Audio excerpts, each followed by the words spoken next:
voice gives out. You just No worries. Hey, everybody. We are back. What's happening today? This is Anthony D'Ambrosio from Supply Chain Solutions, and you are listening to the Ship Show Series podcast. Today is Thursday, October 19th, 2023, and this is episode 39 in our series this year.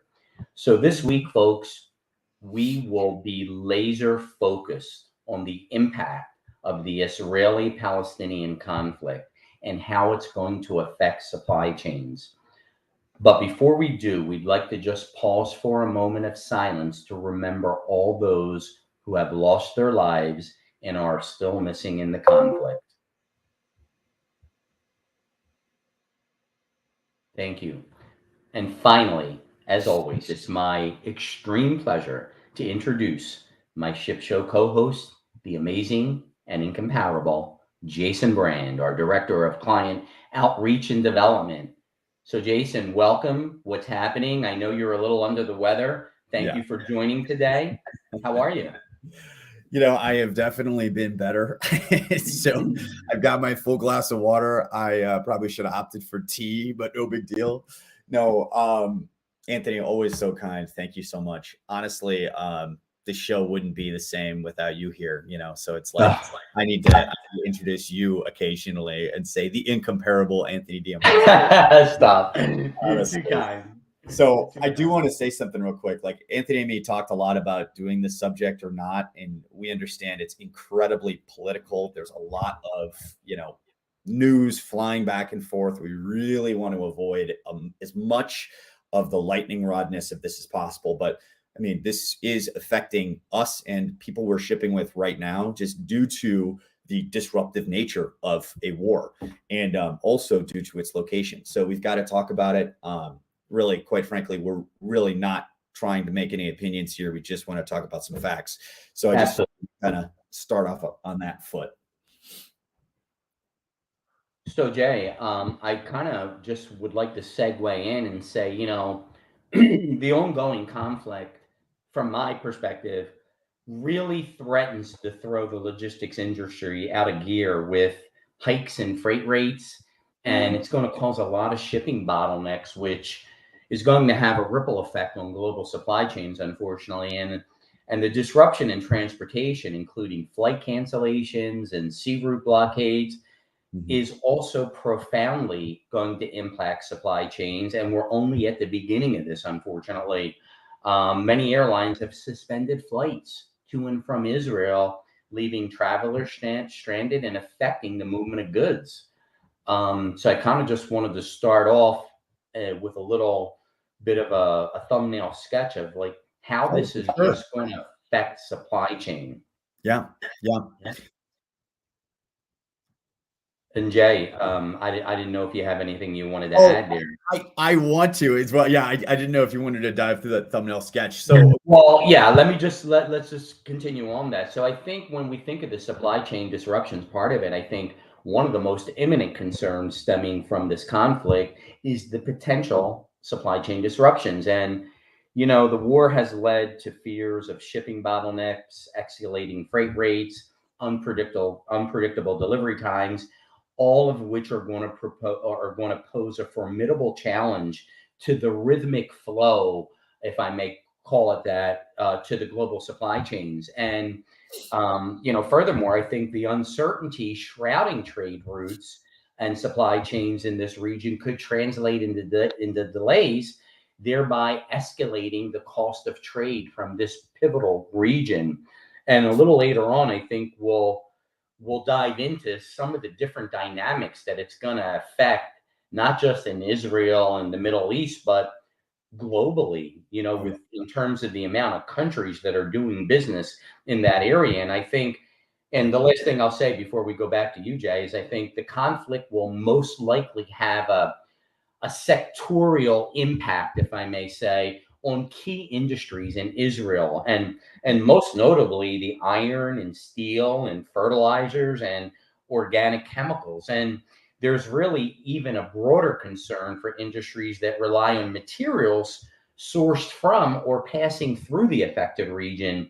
So countries with robust trade relationships with Israel, for example, like India, find themselves at the cusp of really some real potential adversity. So with that, I'll send it back to you, Jay. But there are a lot of ramifications to this unfortunate conflict that we just want to bring to everyone's attention. And that's the purpose of talking about this. It's a real hot potato subject, but if we just focus on the impact from the supply chain side of it, Yeah. that's what's important to our viewers, right? Exactly. No, you made some really excellent points. So there's more than 500 multinational corporations that actually reside within Israel. On top of that, you've got some companies that are very heavily invested. A great example is Intel. So Intel's got a series of factories. They're planning a series of more factories. They've got one coming online in 2024, and they just literally just weeks before all of this went down, they just announced another $25 billion investment for 2027. And what's the concern here is the if you look at Israel from like a top-down perspective, and you kind of see where these conflicts are arising in the areas where it's kind of challenging, that the shape of Israel does not do it really any benefits when it comes to a conflict of this nature, because most of the country is in a situation where it's within 60 miles of a potential rocket going off, and that is really the big dilemma. If you look at the ports, you've got your 6 major ports right on the coast going up, and you've got Tel Aviv, which is the major air entry point, right in the center. And Tel Aviv is actually canceling flights out of risk of being, planes being shot down. And obviously with an air mode of transit in a war zone, it's just a lot riskier because there are anti-air weaponry. Obviously in comparison with a ocean container, the possibility of an ocean container, or excuse me, carrier vessel being hit by a rocket, it's just different, right? So they're going to play it a little bit safer when it comes to air, but still, when you see just how close quarters everything is and how really close everything is occurring, it's a bad situation. And I want to go back to Intel really fast, because both of the locations where they're heavily invested happen to be very, very close to hotspots. And actually, they've had associates that were unfortunately kidnapped, and it's a situation where these companies are, they're kind of forced to. How can you operate if you're right near a war zone, and how can you have your associates going to work and actually working during this? I think Intel's got over 12,800 associates in the country, so that's just a huge amount. And I think a few things that have been missed, because there's a lot of news flying around right now, is Israel's also in the middle of a multi-front scenario, because there's not only Hamas and the situations going on in Gaza and also the West Bank, which are in different regions of the country, but also there's Hezbollah, which has been attacking from the north as well, which is close to where a lot of Intel's campuses are and a lot of the other tech campuses are, because there's a university there where a lot of the students are, kind of preparing themselves to work for the likes of Amazon and Apple and these other companies that are there in Israel. Yeah, Jay, that's an amazing perspective. And there's a lot of dynamics with this. And, let's try to look at the maritime industry's response, for example. I was just reading an article just last night. The whole maritime industry has to reassess all of its operations, obviously, just like they did, during this Ukraine conflict that's, still going on, unfortunately. And big major industry players like Maersk and MSC have went out of their way to reassure their stakeholders that, port operations across Israel's key terminals are functioning without disruption. Mhm. Yet they haven't failed to make mention of their vigilance and their commitment to monitoring this situation. So just to give you like a quick sketch of boots on the ground, what's going on in real time. The conflict has created different situations at individual ports. For example, the port of Ashdod, which is situated near the Gaza border, operates in emergency mode right now. and every hour faces potential missile attacks. And it's really impacting its ability to handle hazardous materials. And there's a lot of hazardous materials that are going in and out of Israel. Similarly, located just 15 kilometers from the Gaza border, the port of Ashkelon has been severely impacted, and it's rendering it basically incapable of normal operations due to more missile threats.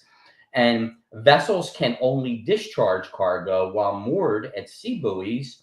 And that also is highlighting the risk and the necessity for adaptive measures. So when we say sea buoys, a lot of times, the vessels have not won into berthing, basically parked their ships. They're at the anchorage at some of those sea buoys before they make their way in to berth or dock at the port. And in contrast, the port of Haifa and Hadera and Eilat continue with business as usual with minimal impact. So it's a real mixed bag. And I think the differences reflect the complexity of managing maritime operations in a conflict zone, while the impact on individual ports varies. The industry as a whole, though, is determined to ensure the flow of maritime trade. And really they want to, demonstrate their impeccable resilience in the face of another geopolitical disruption. And one last thing, Jay, before I send it back to you, is I also want to give everyone just a quick snippet. When we think of disruptions from the air freight side of it, we've received at Supply Chain Solutions, we've received multiple notifications from any airlines like the major players, Air France, KLM, Lufthansa. And, we are assuming that many of the other carriers are going to follow suit, that there is total potential, disruption delays in the area. And, Air France, KLM have postponed all flights to and from Tel Aviv until further notice. So this means that Tel Aviv will be closed for all cargo operations with immediate effect. Okay. This was a little information we received from our amazing director of North American pricing, Jen Elsenbrook, and this was 3 days ago. Yet the security situation in Sahel, is also an unsafe situation. And, many of the air operators, they don't even want to send their employees out to that area, which is, totally understandable. But, until further notice, it's really causing major issues. And I just kind of wanted to give everyone a quick sketch of that, Jay, but back to you, please. For sure. It's funny about Tel Aviv, though, because you're totally right. So all of the major air freighter operations and obviously a lot of carrier passenger carriers are stopped. But then you've got the parcel companies who are obviously they're needed, but they're kind of hilarious in their responses. So you had FedEx and UPS who both shut down operations for a little bit, and then they resumed. They basically said just this last Monday that they're going to keep doing inbound and outbound and pick up and delivery, and they'll work with local officials to see where they can go and such. UPS actually went a little further than FedEx, and they said that they're going to be resuming their international services, but they're not going to be doing anything in the south of the country, which makes sense. If you look at a map of Israel, you've got the Gaza Strip down near the base. Obviously, that's where a lot of this all started. One of the things, though, that is happening, and I kind of mentioned this a little bit earlier, is while that was a really big hotspot, the West Bank just in the past week has really been lighting up. So there has been an increase of over 500% in situations happening in the West Bank. And the problem is these are very, very different regions. And the West Bank kind of comes out towards Jerusalem. And then you've got the situation where you've got the major ports right above the Gaza Strip, kind of lining the coast right there. And because of the conflict in the West Bank, that puts pressure on Tel Aviv, which is right there in the center. And then if you go up north, that's kind of where the Intel campuses are. Then you've got Lebanon and Hezbollah, who's been actually using rockets on the northern border. So it's very, very pinched. And then to add to this whole scenario, I mean, really, we could do a deep dive on Ukraine at some week and just see how their economy is still able to function given, being in the midst of a war. But with Israel, what's happening is they're calling all their reserves. So there was a call for 300,000 reserves, and the reserve program in Israel is very different from the reserve program here in the U.S. or other countries. So when you graduate high school and you're 18, it's mandatory that you join the armed services, and generally speaking, that means you become a reserve. So companies such as Intel, for example, they've got executives who are actually also in the reserve. There are, your daily associates in the reserve as well. So it's difficult when all these people are called into duty for these companies to continue their operations, because you really don't know who's going to be left and how you're going to operate. I'd love to mention Intel because there's been so much investment. And also, Anthony, I want you to talk about this a little bit because we were chatting about this before. I mean, semiconductors is a huge industry specifically in Israel. And given everything that's been happening with Taiwan and a lot of the investment where we've been pulling back into the US, Israel has been a place that's been growing. And obviously, they're a key supplier for us and the UN. Another little tidbit here, 15%. No, it's actually 14% of all EU computer processor imports are from Israel. So that's a pretty huge number to consider that. And then also remember, with that reserve situation, how do you go about business as usual when 300,000 individuals in all levels of business are getting pulled from their stations? So yeah. Yeah, and Jay, if I can just expound on your point a little bit, as you asked, as Jason said, Israel is home to, the advanced semiconductor fabs, those fabrication points. And, a lot of people probably don't think of Israel as one of the top semiconductor and chip manufacturers in the world, but they're in the top three. And Tower Semiconductor, formerly National Semiconductor, operates two factories in the northern city of Migdal HaEmek, and I want to apologize if I'm not pronouncing that 100% correctly, but they have an estimated monthly production of over 50,000 wafers, semiconductor wafers per month. And the company also provides customers with analog and mixed signal semiconductors, mainly for the automotive and consumer industries. Now they're operating as usual, as what we've done some research as up to 3 days ago, but things can change in a button. And as Jason said, Intel has become the country's largest privately held employer and exporter, and a local electronics and information industry leader. And it has 3 development centers in Haifa, Petah Tikva, and Jerusalem. And again, please accept my apologies if I'm not actually pronouncing some of these, cities and places properly. But, I think most critically, the Intel factories in the southern city of Kiryat Gat is producing 7 nm processing chips. And they actually have another site under construction to fabricate Fab 38 chips, and that's set to open next year, and is just 12 miles across, 12 miles from the border of Gaza. But Jay, if I may, 1 second, I just want to mention one other thing to our listeners before we send it back to you. So let's think about the global trade relationships at risk here right now. And you really have to think about it in this fashion. The conflict's effects have extended beyond the ports, and it's impacting global trade relationships now. For example, China is a major importer of Israeli goods with substantial exports from Israel. And I mean, on the export side of it, from Israel is exporting over $4.6 billion worth of exports a year into China, and importing from China over 19 billion. China is sending $19 billion worth of goods into Israel each year. So the conflict could disrupt these trade flows, particularly those high-tech exports, which, is potentially hindering access to China's vast markets. And, we also need to think about, the U.S. is a critical trade partner for Israel.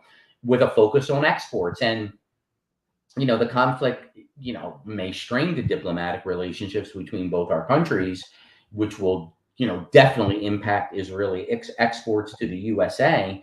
But on the export side, okay, Israel is sending over $18.6 billion of goods per year into the United States, and the US is importing over $10 billion worth of goods into Israel a year. And there's two more quick points, Jay. When you think about Germany, Germany is a key European trade partner for Israel.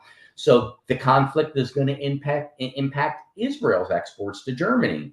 And then probably one of the biggest is India. Okay. India is really another crucial trading partner for Israel. And that conflict could disrupt bilateral trade, potentially leading to disruptions in Israel and India. And India is actually Israel is actually exporting almost $4 billion a year of goods from Israel to India. And India is sending over $3 billion a year of goods into Israel. So there are really a lot of geopolitical ramifications as a result of the conflict. And with that, Jay, I'll hand it back to you. But I wanted to kind of get that, out to our listeners, because it really underscores how the geopolitical conflicts can lead to a lot of uncertainties in the global trade relationships. Oh, definitely. And that's so true. So it's interesting. So Israel has in the past few years had some pretty major changes in what they're exporting. If you go back to 2020 to 2021 to 2022, and actually specifically you take a look at 21 to 22, there was a huge increase in how much they were exporting mineral fuels and oil. So there was an 107% increase in that. And we've been mentioning a couple ports so far, and those two ports were, I'm going to kill these names, Ashdod and also Ashkelon. Ashkelon is a main energy terminal port. And, when you see this massive increase over the course of the pandemic of them exporting mineral fuels and oil, and then Ashkelon is the closest to Gaza Strip, and it's under constant threat of rockets. It's a situation where there's, a revenue stream is really kind of turned off for them. And on top of that, Israel's also the leading supplier of bromine. So bromine, it's used as a fire retardant. It's used in oil drilling. It's also used in a couple other applications like water distillation. And it's all actually due to the Dead Sea.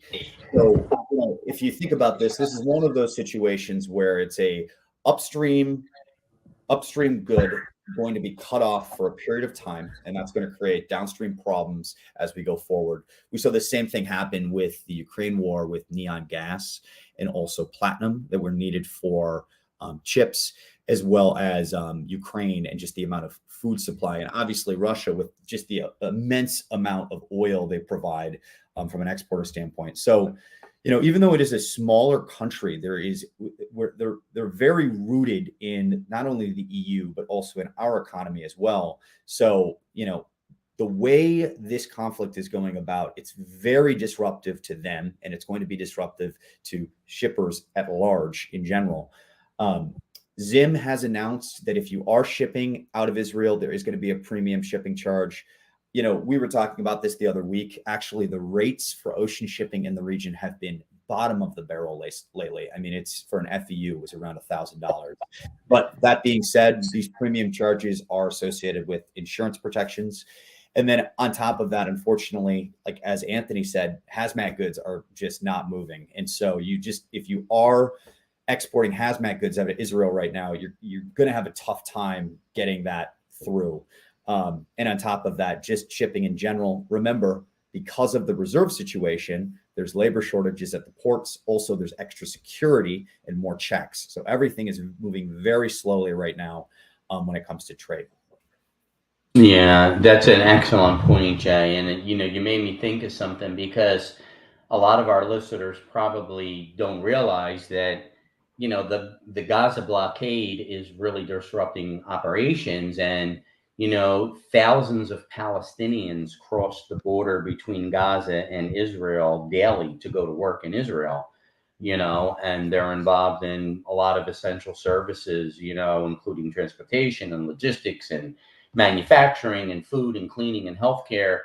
And many of them are really highly skilled workers. And, as a result of the blockade, this is a real disruptive factor, especially on the West Bank. And, even the exports are being affected now because the disruptions in the transportation, including the flight cancellations and the sea route blockades, has really profoundly impacted the whole supply chain. And, as we mentioned earlier, many airlines have suspended flights to and from, from Israel.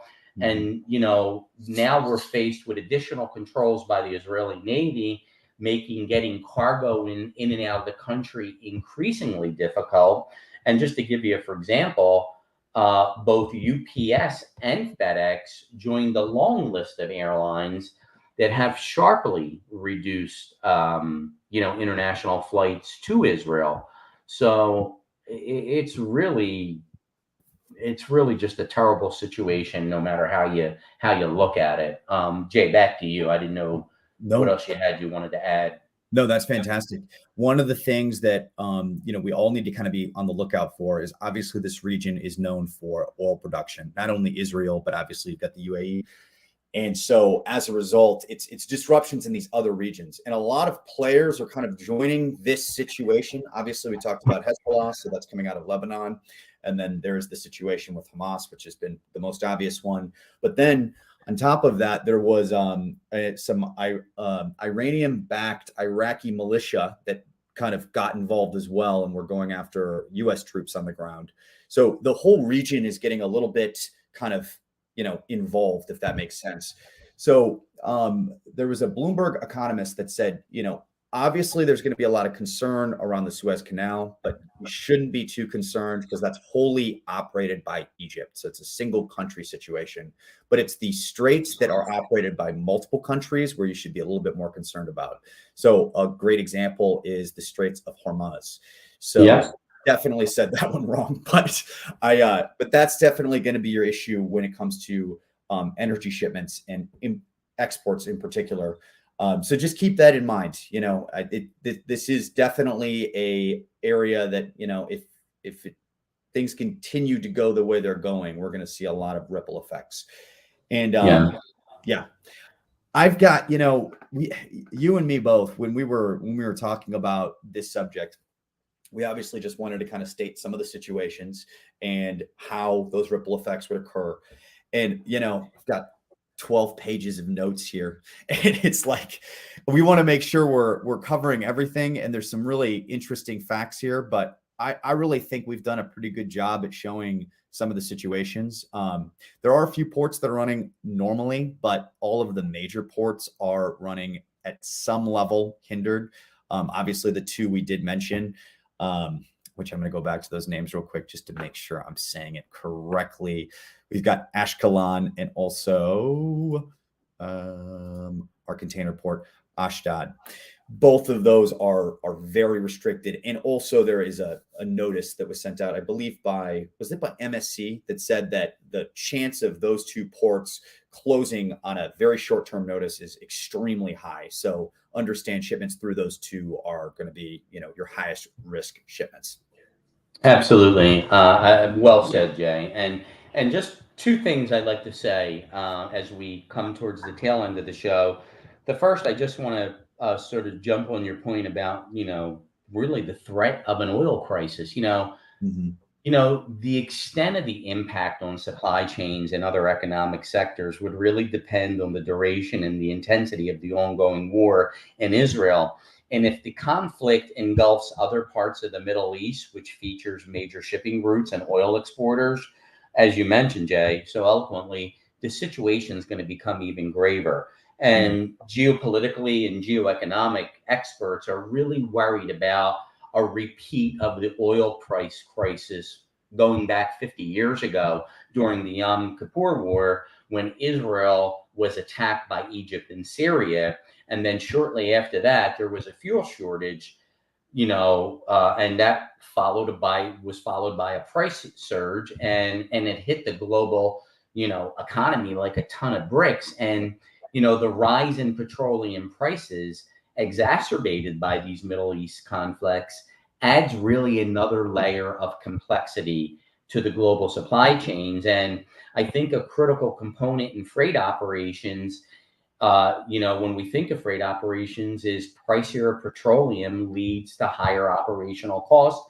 for the carriers to sail the ships over here. And that cost trickles down and is passed on to, the client, who has to pay higher, back charges, which is the bunker adjustment fuel factor for low sulfur fuel or diesel fuel. And that could really translate into an increased cost for consumers and more potential delays. But one last thing, if I may, Jay, let's just look at the big picture for a moment. Yeah. Um, how the war, whether it's, Russia, Ukraine, the Israeli-Palestinian conflict, you know, impacts the maritime shipping industry and the broader supply chain. And it really further highlights the complexity and the vulnerability of the global trade network. And it's all inter dependent and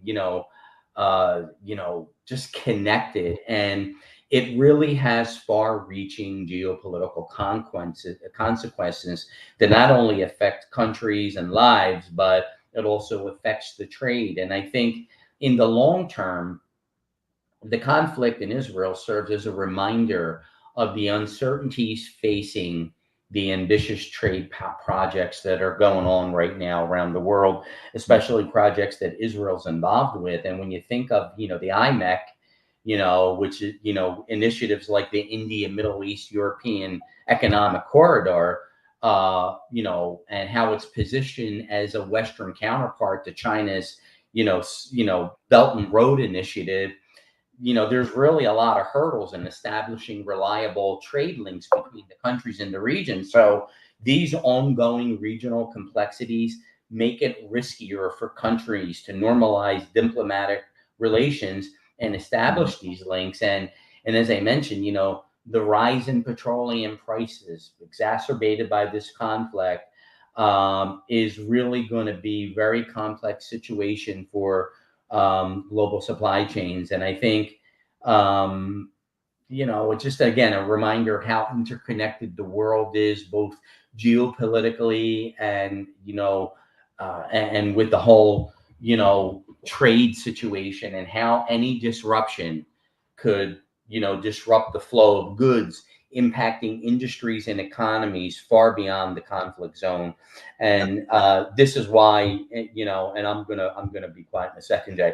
This is why, we mentioned we have to be ready for those global shocks or economic shocks, and that's why we want our clients, our listeners, and our potential clients to be ready for these shocks, because it's not a matter of if they will happen, it's just when they will happen in the current environment we're in. And Jay, back to you. I'm sorry for taking up so much time there. No, that was great. That was great. I think you were really highlighting a great point. And if you kind of think about how we're kind of going through a series of domino effects, right? Because we've got a situation where we've essentially unplugged Russia from the Western economy. And that's not my words. That's just kind of the way it has been. And now that was a huge, obviously, provider of oil. Anthony and I did a show focusing on some of these kind of mega ports that Russia has been building to transport oil a little bit more efficiently and out of the, Europe control and US control to countries kind of in their block, right? And now there's a situation where we have a conflict happening around the UAE and also this oil producing and exporting region. So it is kind of tricky just looking at the oil situation here. And then on top of that, there's been a lot of discussion on how us getting involved in another conflict, because obviously we're heavily invested in Ukraine, and now the talks about getting heavily invested in this situation as well, kind of spread us thin from a standpoint of Taiwan. And it could be a opening for another conflict to occur, if that makes sense. And, obviously, given the fact that it's an election year, we tend to be a little bit more focused on ourselves during that time. And it's a a tough period at the moment with really, I think, a need for a lot of bilateral communication more than ever, and some solutions, quite frankly, and some good foreign trade policy, because yeah, we need a little bit of calmness, especially post pandemic. Really, you and me have been discussing the outlook, right, post pandemic wise, and from the beginning of this year, we knew this year wasn't the year we fix it, right? And it was, as we were coming into peak season, it was you and me kind of determining, is next year the year? And we both now know that it's the Yeah, series. I think what Jason, go ahead, Jason. Yeah. Yeah. Apologies, No folks. worries. Jason No was worries. just having a little connectivity issue, but I totally agree with everything you said. I don't know if you want to repeat that last comment, Jay, Yeah. that you made. Yeah. So, you and I, as we started the year, right? We knew that this year wasn't a year we were going to get back to normal trade. We just knew that. And the question really was, could it be good enough for 2024 to be the year we get back to normal? And after we're watching this peak season, and after we're watching the rates, and you look at the trends in the demand level, and also just the level of debt, the average credit card right now interest rate, all of those things spell that 2024 is another stability year. And the hope is that the end of the year, we see a peak season that is a boost. That's really all we need, a boost. And that will show us that we're heading out. And given all of the things that have happening in the world right now, it's limiting our options. And when you limit your options, it's harder on everyone. That's the reason why global trade exists in the first place, right? You want to be able to create the highest quality good for the most reasonable cost, and then that lifts everyone up. So little bit of a soapbox speech, but No, Jay, you're right on, because in closing, and I know we're running a little long, I mean, heaven forbid, I mean, we already have these two terrible situations in Ukraine, and now, this is really Palestinian conflict, and, potentially, heaven forbid, a wider Middle Eastern conflict. But, what happens if something happens with Taiwan? yeah, And, we're not even talking about that right now, because there is a lot of data out there about this. So, between the Straits of Taiwan, the Straits of Hormuz, things coming out the Black Sea, we're talking about major, major gridlock if we have conflicts breaking out in three fronts. I mean, we just want to get back to the old days, pre-pandemic, when we were just all living together and, doing our thing with supply chain. So where we could buy some cheap goods from China and we could all enjoy it. Yep. We're just going to keep our fingers on the pulse of the situation, folks. Yep. Again, we want to thank everyone for listening today. Again, there was no, we just wanted to focus on the supply chain side of it, and give everyone a perspective of, hey, what are the dominoes? How could it disrupt trade in India and Italy, in Germany, other areas of the world? And we hope we gave you guys a clear picture of that today. Really appreciate it, everybody. Thank you so much. And I want to echo exactly what Anthony's saying. Really, it's something we needed to talk about, because it is such a disruptive event, especially given that country's just shape, quite frankly, and where these lines are falling. But we've got to talk about it because it's in the supply chain realm. I hope that we did a good job and no one is feeling offended. And we really appreciate you guys coming to listen to us. And, we've got a lot of week over week fans, and we really appreciate you guys coming back. So thank you guys so much. I'm not going to be with you guys next week. It really sucks that I'm sick today, because I'm going to be gone next week, but Anthony's going to take it away. He's going to show you guys just a rainbow of what's happening. It's going to be full of silver linings. It's going to be a happy one. Thank you, Jason. Jason will be sailing down in the Caribbean. I believe that's the case, but it's a tropical storm, but yeah, let's hope not. And listen, as always, we appreciate all of you so much for your loyalty and tuning in each week. Jason, feel better. Let's keep everyone in our prayers everywhere around the world. And as usual, make it a great day, folks. Thank you, everybody. Take care, guys. Bye-bye now.